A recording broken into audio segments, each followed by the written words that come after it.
Hello friends, இன்றைக்கி ஒரு அட்டகாசமான ஆரோக்கியமான பிரேக்ஃபாஸ்ட் ரெசிபி தான் எப்படி பண்ணுறதுன்னு பார்க்க போகிறோம். அரிசி எதுவும் சேர்க்காமல் நம்ம வெறும் மில்லட்ஸை வச்சு தான் பண்ண போகிறோம். அதுக்கு 1 கப் அளவுக்கு ராகி எடுத்திருக்கேன். அதே கப்பில் 1 கப் அளவுக்கு சாமரிசி எடுத்திருக்கேன். ஃபஸ்ட்டு ராகியை நல்லா வாஷ் பண்ணி எடுத்துக்கலாம். அதில் நிறைய டஸ்ட் இருக்கும் அப்படிங்கிறதுனால இதை வந்து 5லேருந்து 6 வாட்டி வாஷ் பண்ணி எடுத்ததுக்கப்புறம் மற்றதெல்லாம் சேர்த்து நம்ம அலசிக்கலாம். நல்லா ஒரு 6 வாட்டி வாஷ் பண்ணிட்டேன். இப்போ இது கூட வந்து 1 கப் அளவுக்கு சாமரிசி எடுத்துக்கலாம். இது ரெண்டுமே ஒரு கப்பு. உளுந்து பார்த்திங்கன்னா 1/4 கப் எடுத்துருக்கேன். 1 ஸ்பூன் அளவுக்கு வெந்தயம் எடுத்துக்கலாம்.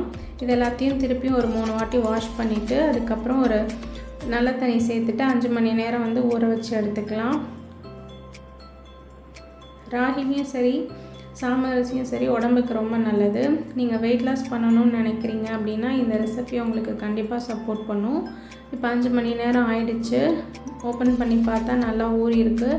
இது வந்து ஒரு மிக்சர் ஜாரில் மாற்றி நம்ம அரைச்சி எடுத்துக்கலாம். ராகியில் பார்த்திங்கன்னா நிறைய வந்து ப்ரோட்டீனும் இருக்குது, ஃபைபர், மெக்னீஷியம் எல்லாமே இருக்குது.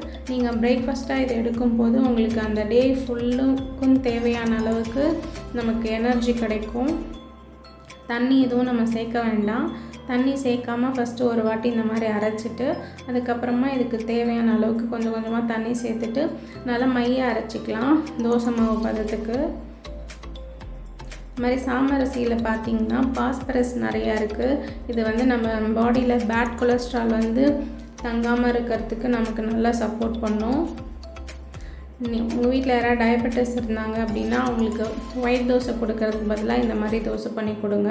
கண்டிப்பாக அவங்களுக்கு வந்து சுகர் லெவல் வந்து கண்ட்ரோலில் இருக்கும். இப்போ நான் 2 பேட்சாக அரைச்சி எடுத்துக்கிட்டேன். இது தேவையான அளவுக்கு உப்பு சேர்த்துட்டு இதை ஒரு 5லேருந்து 6 மணி நேரம் புளிக்க வச்சிடலாம். மூடி வச்சிடலாம் செம்படத்தை. நான் வந்து காலையில் ஓப்பன் பண்ணி காமிக்கிறேன். இப்போ இருக்கிற லைஃப் ஸ்டைலில் நம்ம இந்த மாதிரிலாம் சாப்பிட்றதே இல்லை. அட்லீஸ்ட் வீக்லி ஒன்ஸ் ஆகுது இந்த மாதிரி நீங்கள் பண்ணி கொடுங்க. எல்லாருக்குமே ரொம்ப நல்லது. நல்லா மாவு புளிச்சு ரைஸ் ஆகி வந்திருக்கு.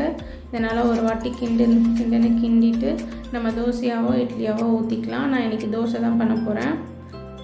டேஸ்ட் வந்து பெருசாக டிஃப்ரென்ஸ் இருக்காது. நீங்கள் ரொம்ப கிறிஸ்பியாக ஊற்றி சாப்பிட்டீங்க அப்படின்னா, கொஞ்சம் மொத்தமாக ஊற்றி சாப்பிட்டா கொஞ்சம் ஒரு மாதிரி இருக்கும் பிடிக்காதவங்களுக்கு. ஆனால் ஹெல்த்துக்கு நல்லதுன்னு நினச்சி சாப்பிட்டுக்கோங்க.